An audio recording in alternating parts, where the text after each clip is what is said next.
বইমেলা তো বাঙালির বাৎসরিক উৎসবের পর্যায়ে পৌঁছে গেছে। অপ্রয়োজনীয় চাপ বইমেলার আয়োজকের ওপরে চাপানো হতো। জাতীয়তাবাদী ভাবনা চিন্তার মধ্যে দিয়ে কি করে সাহিত্য, সংস্কৃতি এবং সবাইকে অ্যাকোমোডেট করা যায় তার একটা চেষ্টা থাকে। আশা করা যায় এবারে এই ধরনের কোনো ধরনের ঘটনা ঘটবে না যে কাউকে মামলা করতে হবে।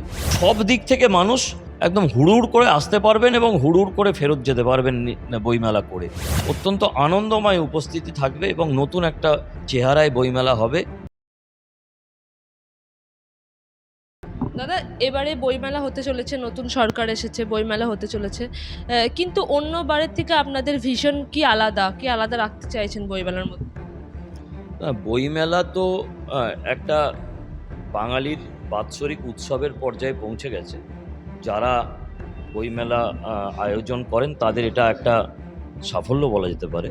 কিন্তু একই সঙ্গে এটা ভারতীয় সংস্কৃতি এবং বাঙালি সংস্কৃতি বা পশ্চিমবঙ্গীয় সংস্কৃতি তার সঙ্গে একেবারে জুড়ে আছে। তো স্বাভাবিকভাবেই যে বিষয়গুলো একটা সময়তে যারা আয়োজক ছিলেন তাদের ওপরে অন্য রকমের চাপ থাকতো, সেই চাপটা এখন হালকা হয়ে গেছে।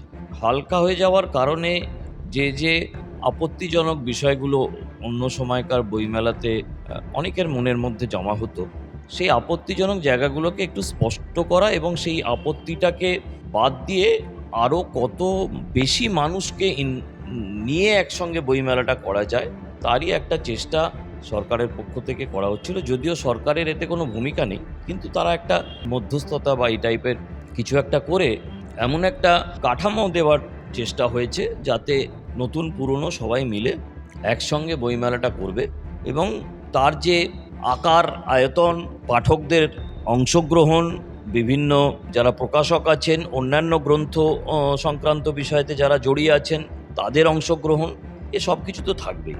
তফাৎ শুধু এইটুকুই বলা যেতে পারে, যেটা আমি শুরুতে বললাম, সেটা হচ্ছে যে এর আগে বেশ দীর্ঘ সময় ধরে রাজ্যের সরকারের একটা কিছু অবৈধ চাপ বা অপ্রয়োজনীয় চাপ বইমেলার আয়োজকের ওপরে চাপানো হতো এবং তার সঙ্গে জাতীয়তাবাদী ভাবনার কোথাও একটা সংঘাত থাকতো। জাতীয়তাবাদী ভাবনাকে ঠিকভাবে বইমেলার মধ্যে ব্যবহার করার সুযোগ হয়নি। কিন্তু এখন যে সরকার পশ্চিমবঙ্গে রয়েছে তাদের কাছে যেমন বইমেলাটা অত্যন্ত গুরুত্বপূর্ণ, বইমেলার সঙ্গে জড়িয়ে থাকা ভারতীয় বাঙালিদের কৃষ্টি সংস্কৃতি সেটা যেমন গুরুত্বপূর্ণ, এই বাৎসরিক উৎসবটা যেখানে লক্ষ লক্ষ মানুষ আসেন সেটা যাতে আরও ভালো করে হয় সেটাও যেমন একটা উদ্দেশ্য, ঠিক তারই সঙ্গে জাতীয়তাবাদী ভাবনাটা যেন সঠিকভাবে বইমেলার মধ্যে সাহিত্য, আলোচনা, সমস্ত কিছুর মধ্যে যাতে এরকম একটা দৃষ্টিভঙ্গি থাকে তার একটা আভাস বা তার একটা বলা যেতে পারে ইঙ্গিত সরকার এবং অন্যান্যদের তরফ থেকে রাখা হয়েছে যে এটা হলে ভালো হয়।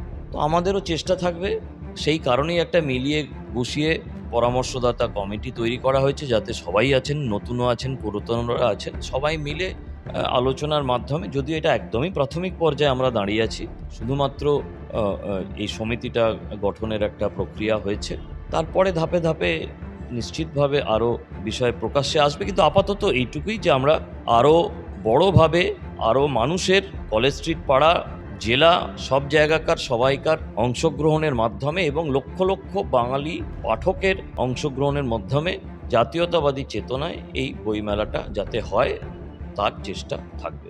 আমরা দেখেছি যে বিগত বছরে ছোট প্রকাশকরা অনেকবার বলেছেন যে তাদেরকে সুযোগ দেওয়া হয় না, বইমেলা মানে বড় প্রকাশকরা সেখানে থাকবেন, সেই জায়গা থেকে আপনাদের নতুন ভাবনা চিন্তা কি? হ্যাঁ, এইগুলো নিয়ে এখনও এই যে আপত্তি এবং ইত্যাদির কথাগুলো যে বলছিলাম তার মধ্যে এটাও আছে। এই সমস্ত কারণেই আর কি নতুনভাবে ভাবনার চেষ্টা। মাঠের মধ্যে যে স্টল বিতরণ, তাতে যাতে ছোট বড় এরকম কোনো বিষয় না থাকে, বিশেষ করে যারা সঠিকভাবে প্রকাশনা ব্যবসার সঙ্গে রয়েছেন, অনেক বেশি প্রকাশনার ক্ষেত্রে টাইটেল শব্দটা ব্যবহার হয় যে কতগুলো বই প্রকাশ হয়েছে, কতগুলো আলাদা আলাদা বই প্রকাশ হয়েছে, সেই কতগুলো টাইটেল, এইগুলো কোনো রাজনৈতিক দৃষ্টিভঙ্গিতে দেখা হবে না। এটা সম্পূর্ণভাবে একটা অন্য কোনো রকমের পদ্ধতির মাধ্যমে যাতে ছোট বড় যে যাই হোক না কেন, যতটা ওখানে ক্যাপাসিটি আছে, এখন এরকম হতে পারে যে ১,৫০০ প্রকাশক আছে আর ওখানে সব কিছু মিলিয়ে হয়তো ১,০০০টা স্টল করা যায়, তাহলে তো সবাইকে অ্যাকোমোডেট করা যাবে না, তারও কোনো একটা পদ্ধতি হয়তো বের করা যাবে। কিন্তু যাতে এই ধরনের অভিযোগগুলো না থাকে, দেখ অভিযোগ থাকতেই পারে যে কোনো সময়, কিন্তু এটাই যেটা বললাম যে ১,৫০০ যদি মানুষ থাকেন যারা ইচ্ছুক নানা রকমভাবে, তাদের মধ্যে হয়তো ১,০০০ জনকে জায়গা দেওয়া যাবে, কিন্তু এই জায়গা দেওয়ার ক্ষেত্রে কোনো ছোট বড়র মাপদণ্ড থাকবে না। এটা হচ্ছে একটা প্রাথমিক আলোচনাতে এটাই হয়েছে। তারপরে আগামী দিনে খুব তাড়াতাড়ি এ বিষয়ে আরও বিস্তারিত সামনে আনা হবে।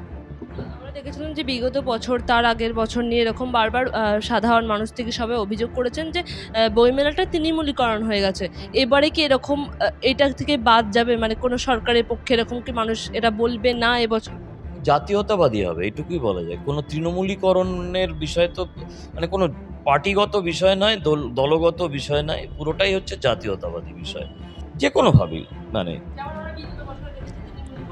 না না না না না না এরকম কোনো মানে বিজেপিকরণের ব্যাপারের এটা তো জানতে চাইছে, পরিষ্কারভাবে বলি যে একটা জাতীয়তাবাদী বিষয় আছে, সেটাকে কিভাবে করা যাবে সবাইকার মিলে। মানে এরকম নয় যে বইমেলার মাঝখানে জায়গা নিয়ে কেউ বসে পড়লো এবং সেখানে সারা দিন ধরে এত বেশি আওয়াজে নানা রকমের পূর্বতন মুখ্যমন্ত্রীর গুণগান গাওয়া, তাতে করে বইমেলার যে মূল ঘোষণা সেই ঘোষণাগুলো শুনতে পাওয়া যেত না।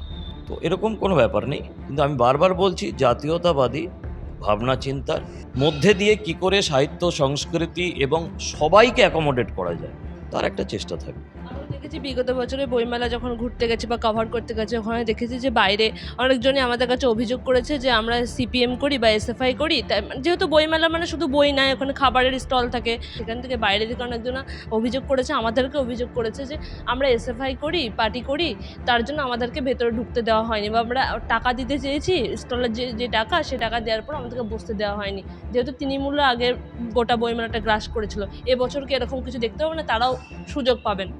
না, একেবারেই না। যে লটারি সেই লটারি অত্যন্ত স্বচ্ছভাবে লটারি, কে কতটা যায় আমি পুরোটা এখন কিছুই বলতে পারবো না, কারণ হচ্ছে যে সমিতি সবেমাত্র গঠন হয়েছে।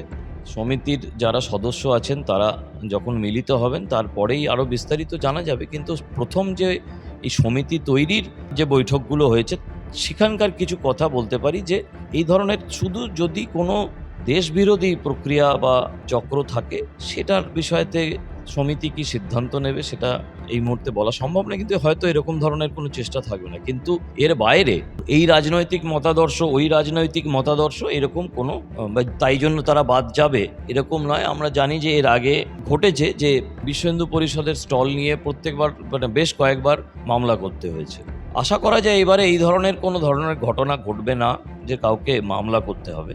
পুরোটাই একটা স্বচ্ছ লটারির মাধ্যমে করার চেষ্টা হবে। তার কি মেকানিজম সেগুলো আবার বলছি এই পর্যন্ত আলোচনা হয়েছে, এরপরে আর কিছু হয়নি। কিন্তু ওই ধরনের কোনো নির্দিষ্ট রাজনৈতিক দৃষ্টিভঙ্গির কারণে কেউ বাদ যাবে এরকম কোনো কারণে, শুধু ভারত এবং ভারতের ভাবনা থাকলেই হবে, তাহলে সবাইকার অংশগ্রহণ নিশ্চিত হবে। সর্বশেষ প্রশ্ন, যে আমরা এই বইমেলা যখন শেষ হয়ে যাবে তখন সাধারণ মানুষ থেকে সবারই মুখে শুনতে পাবো যে নতুন বইমেলা দেখলাম কলকাতার বুকে। হ্যাঁ, আশা করা যায় যে নতুন চেহারায়, নতুন আঙ্গিকে এবং নতুন আন্তরিকতায় এমন একটা বইমেলা যেখানে যাতায়াত ব্যবস্থাটা এমন একটা জায়গায় পৌঁছে গেছে এই যে নির্দিষ্ট বইমেলা প্রাঙ্গণটাকে কেন্দ্র করে, যেটা গত কয়েক বছর ধরে হচ্ছে। তাই এবং আমি জানি না তার আগে যদি দক্ষিণ কলকাতার সঙ্গে সল্টলেক বা আমাদের সেক্টর 5-এ যোগাযোগের যে চিংড়িহাটার সমস্যাটা ছিল সেটা মিটে গেছে, তারপরে যদি কোনোভাবে মেট্রোর এই অংশটাও উদ্বোধন করে দেন সরকার, মানে কেন্দ্রের এবং সব, তাহলে তো নাথিং লাইক দ্যাট। মানে উত্তর শহরতলি, দক্ষিণ শহরতলি, পশ্চিম শহরতলি এবং পূর্ব দিকের লোকেদের যারা আছেন, পূর্ব শহরতলিতে আমাদের সেরকম কোনো বাসস্থান নেই, অনেকটাই জলা জমি আছে, যাই হোক, কিন্তু সব দিক থেকে মানুষ একদম হুড়ুড় করে আসতে পারবেন এবং হুড়ুড় করে ফেরত যেতে পারবেন বইমেলা করে। আশা করা যায় যে সেই রকম একটা নানা রঙে বইমেলা, নানা চেহারায় বইমেলা, এবং তাতে পাঠক, প্রকাশক, লেখক এবং যে কেউ যারা গ্রন্থ শিল্পের সঙ্গে জড়িয়ে আছেন সবাইকার একটা অত্যন্ত আনন্দময় উপস্থিতি থাকবে এবং নতুন একটা চেহারায় বইমেলা হবে। এটা তো সবাইকারই সমিতির পক্ষ থেকে চেষ্টা থাকবে।